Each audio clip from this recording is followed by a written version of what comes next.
Olá, uma das perguntas que eu mais recebo aqui no canal, né, é se vale a pena investir fora do Brasil ou no Brasil, e como é que investe fora do Brasil, né? Já que essa é uma dúvida tão comum assim, né, dos inscritos, então eu vou falar um pouquinho sobre o que eu penso sobre investimentos no Brasil e no exterior. E eu vou falar um pouquinho também sobre como é que eu invisto, né, já que eu moro aqui na Inglaterra, né, então eu moro fora, eu invisto obviamente aqui fora também e invisto no Brasil. Então, vou falar um pouquinho sobre como eu invisto e como é que eu vejo esses dois investimentos aí. Para quem mora fora especificamente, né, eu vou falar um pouco sobre saída definitiva do Brasil, né, que é uma coisa importante para fazer quando você mora fora. E eu vou falar das consequências disso para seus impostos, se você mora fora. Certo? Mas primeiro, queria agradecer a Huntech Markets, que é parceira aqui do canal. Eles são uma corretora internacional que é excelente se você quer fazer trade de Forex, de CFDs, commodities. Eles têm mais de 2.500 ativos disponíveis para você investir. Tem muito material educativo também, muito material educacional. Quando você abre sua conta lá, você também tem uma conta demo, né, que você pode ir experimentando com as suas estratégias para você ir ganhando confiança e aprendendo a fazer trade. Isso tudo com dinheiro de mentira, né? Que aí quando você tem confiança suficiente, aí você pega suas estratégias e aplica nessa conta de dinheiro de verdade. E eles também têm outra coisa muito legal, que é uma funcionalidade que permite copiar os trades dos traders mais experientes. E isso aí é bem legal, né? Porque você vê o que os caras que sabem fazer isso estão fazendo, você vai aprendendo com isso, e você pode ter uma lucratividade logo de cara, né? Com as estratégias de quem já sabe fazer isso, né? Se você ficou curioso, olha aqui o link na descrição e abre sua conta. E eu sempre gosto de lembrar que esse tipo de trade, né, tem seus riscos, então ele é mais adequado para quem tem perfil arrojado, tá certo? Tem que saber o que está fazendo. Pois bem, então, né, de maneira geral, a taxa de juros no Brasil, ela é muito maior do que a taxa de juros da maioria dos países desenvolvidos, né. Eu trouxe essa tabelinha aqui para vocês, ó, dá uma olhada nas taxas de juros do G20, que são as 20 maiores economias, né, olha só o Brasil, tá ali nas cabeças. Só pede para a Rússia, que tá passando por várias sanções econômicas aí por causa da invasão da Ucrânia, para a Turquia e para os nossos irmãos argentinos aí, que estão passando por uma reforma econômica lá com o Milei. O que isso quer dizer, né? Quer dizer que investir em renda fixa no Brasil é mais vantajoso, né, do que investir em renda fixa nesses outros países aí desenvolvidos. E para ter uma ideia também, eu trouxe outro gráfico aqui para vocês, que é uma comparação entre o CDI no Brasil, né, e o SONIA, que é um benchmark de renda fixa também, né. O CDI e o SONIA são benchmarks de renda fixa bem comuns no Brasil e no Reino Unido. Então olha só como é que eles se comportam, né, como se comportaram ao longo dos últimos 10 anos. O CDI, essa linhazinha azul aqui, e o SONIA, essa linha laranja. Então olha só, o rendimento, né, de investimentos de renda fixa em geral no Brasil é muito maior sempre do que investimento de renda fixa no Reino Unido, por exemplo. A taxa do Reino Unido tende a ser bem mais baixa sempre, né? Então a questão é que a renda fixa no Brasil é uma coisa que rende bastante, né? Mas tem outras coisas que a gente tem que levar em consideração também, né? Que não é só esse rendimento nominal aí que a gente tem que olhar. Olha aqui também, como é que o dólar tende a se valorizar em relação ao real. Olha só como é que se valorizou em relação ao real ao longo das últimas décadas aí. Eles chegaram a ser pareados lá em 1994, né? Na criação do Plano Real, mas olha só, agora o dólar tá valendo 5 vezes o real, né? O dólar é uma moeda mais forte que o real. Então a tendência é que no longo prazo o real se desvalorize em relação a essas moedas mais fortes. Então não é tão vantajoso assim, né? Você ter seu dinheiro rendendo em renda fixa no Brasil, mas aí o real vai se desvalorizando em relação ao dólar, então seu poder de compra ele vai sendo corroído por essa diferença no câmbio também, né? Então se você deixa todo o seu dinheiro em real, ele vai se desvalorizando em relação ao dólar. Então talvez teria sido vantajoso para você também ter um pouco do seu dinheiro investido em dólar, né? Que aí você tem essa diversificação cambial também. E eu não tô falando que não vale a pena investir em renda fixa no Brasil, muito pelo contrário, né? Eu também invisto em renda fixa no Brasil, né? Vou falar um pouco mais do meu caso no final do vídeo, né? Mas pode ser que seja vantajoso também você investir nessas moedas fortes aí que vão te trazer vantagens cambiais além do rendimento que o próprio investimento em si vai ter, né? Eu já falei um pouco de renda fixa, né? Agora eu vou falar um pouquinho de renda variável, né? Então olha só, vamos dar uma olhada nos principais benchmarks aqui de renda variável no Brasil e nos Estados Unidos. Então eu trouxe aqui esse gráfico aqui para vocês, que é uma comparação entre o índice Ibovespa, que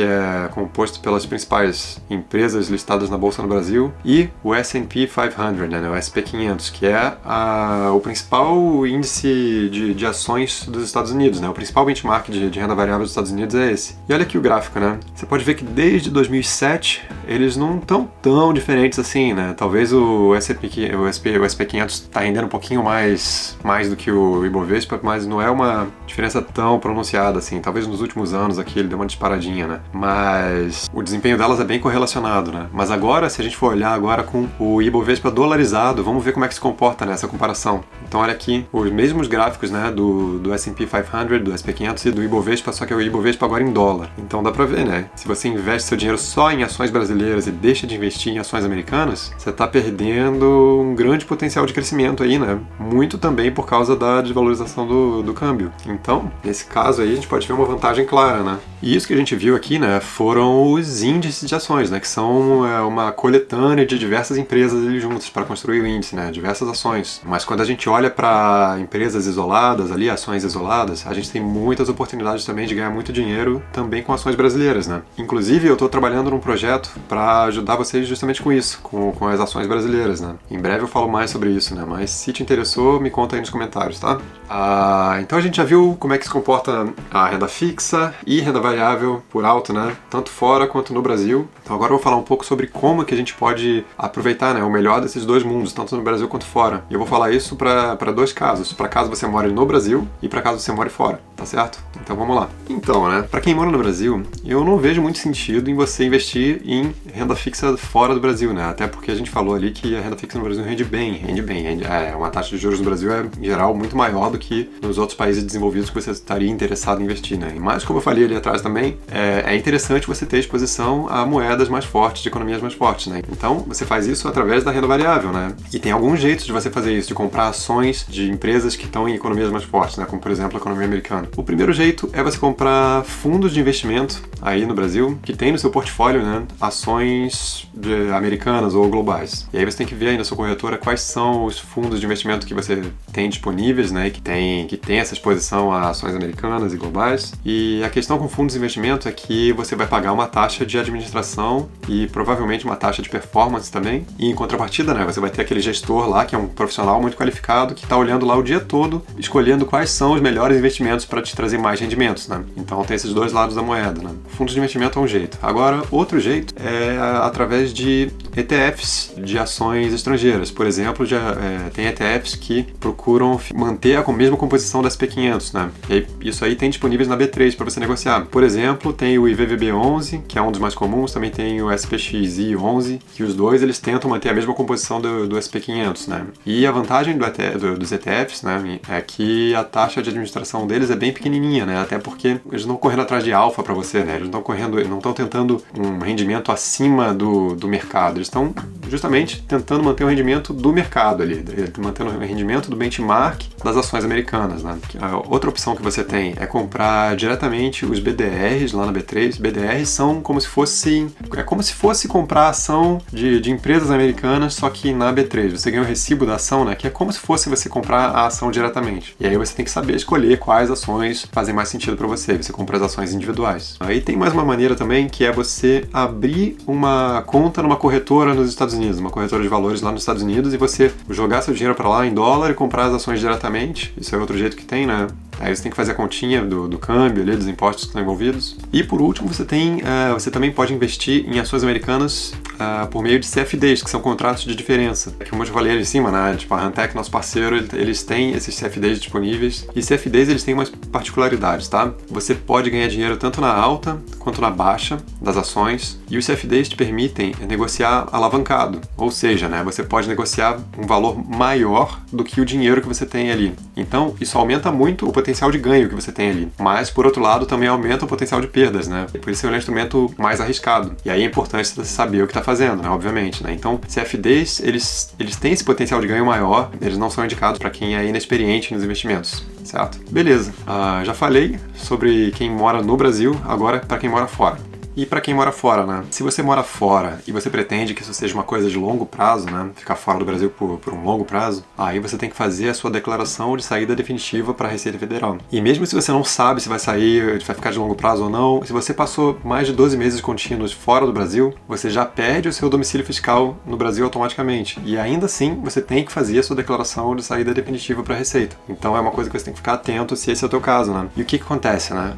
Nesse caso, você tem só um domicílio fiscal fiscal, né, nesse país que você mora. Eu não vou falar sobre duplo domicílio fiscal, porque isso é um pouco mais burocrático, mais complicado também, então se esse é o seu caso, é melhor falar com o seu contador ou o seu advogado tributarista, que ele vai saber melhor te orientar nos impostos aí que você tem que pagar e quais são as condições que você está sujeito, né? Mas se você só tem residência num país que você mora, né, você não pode ter uma conta normal no Brasil, você tem que abrir uma conta especial de não residente, e aí tem alguns bancos que fazem isso. E na prática o que acontece é que você tem disponível como produtos de alternativas de investimento lá no Brasil, né, você pode investir em poupança, CDB e previdência privada. Mas na prática desses aí, né, a gente já viu que poupança não é um bom investimento, né, e a previdência privada só faz sentido se você tem os benefícios fiscais que você teria no Brasil, né, se esse não é o seu caso, você tem um domicílio fiscal fora, então na prática você só tem o CDB disponível para investir no Brasil, né. Se você não pretende voltar a morar no Brasil algum dia, então, ao meu ver, não faz sentido você pegar seu dinheiro que você ganha no seu país que você mora, mandar pro Brasil, converter no câmbio, perder no spread do câmbio, né, perder dinheiro ali, aí põe no CDB, aí depois, na hora de trazer de volta pro seu país, você paga o câmbio de novo, perde dinheiro nesse spread do câmbio. E além disso, né, tem o imposto de renda, né, porque você, na melhor das hipóteses, você paga 15% sobre o seu rendimento do CDB. Tem que conferir, inclusive, se o seu país tem um acordo de não bitributação com o Brasil. Se tiver o acordo de não bitributação, né, aí você paga 15% de imposto de renda no Brasil, e se o seu país tiver um imposto sobre ganho de capital maior do que 15%, esse excedente aí, você vai pagar no seu país de domicílio, né? Então, por exemplo, se você mora num país que tem 25% de imposto sobre ganho de capital, você vai pagar 15% de ganho de capital no Brasil, desse imposto de renda, e os 10% que sobra você vai pagar no seu país de domicílio, né? Então, ao meu ver, não faz muito sentido se você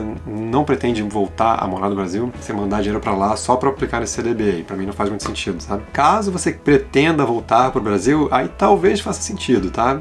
Eu não fiz essas continhas aí, então não posso dizer com muita propriedade isso aí, tá? Então, talvez valha a pena, mas eu não fiz as continhas, então eu não posso dizer com muita propriedade se faz sentido ou não você botar seu dinheiro no CDB no Brasil, caso você queira voltar, né? Mas então, se você não pode investir em ações no Brasil sem trâmites burocráticos e caros, e se você não vale a pena mandar dinheiro para render no Brasil na renda fixa, então o que tu faz, né?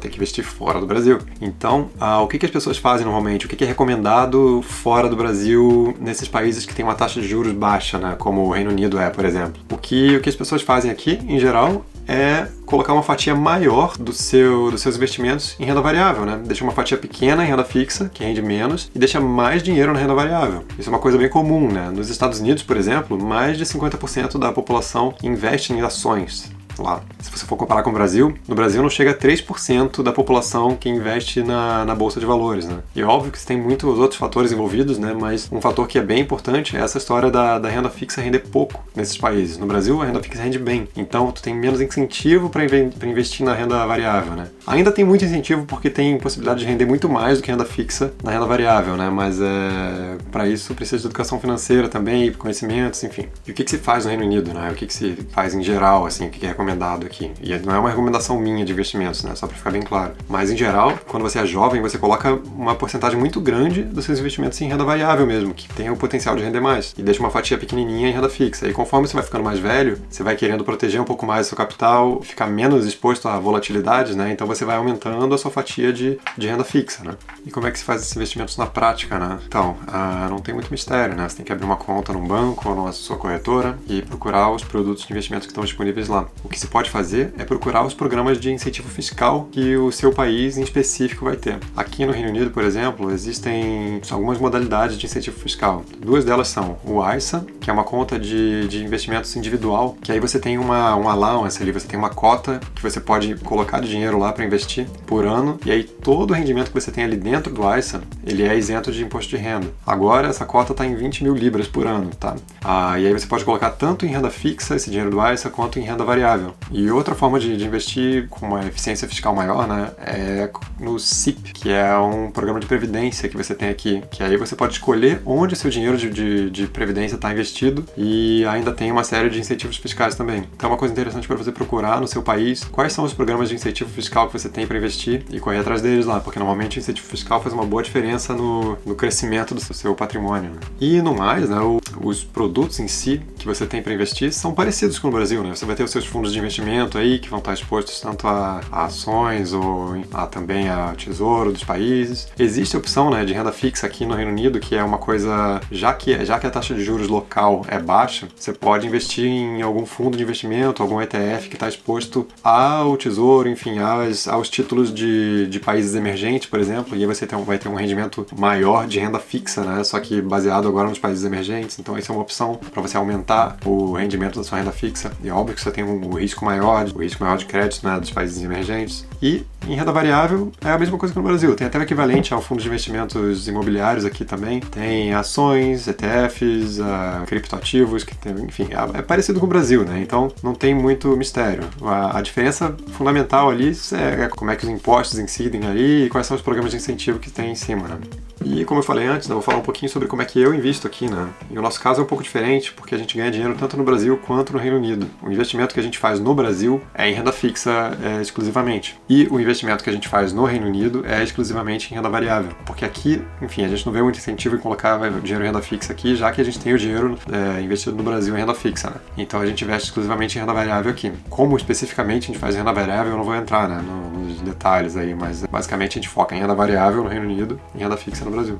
Então, era isso que eu tinha para falar por hoje, né? Espero que tenha sido útil para alguém aí, tenha sido útil para você. E se você acha que vai ser útil para algum amigo aí, compartilhe o vídeo com ele. Já deixa seu like aí também. Se gostou do canal, quer assistir os próximos vídeos, dá follow e ativa o sininho ali. Comenta aí embaixo o que você achou e comenta também quais temas de vídeo você quer ver nos próximos vídeos, tá certo? Então é isso aí, um grande abraço e até a próxima. Tchau, tchau.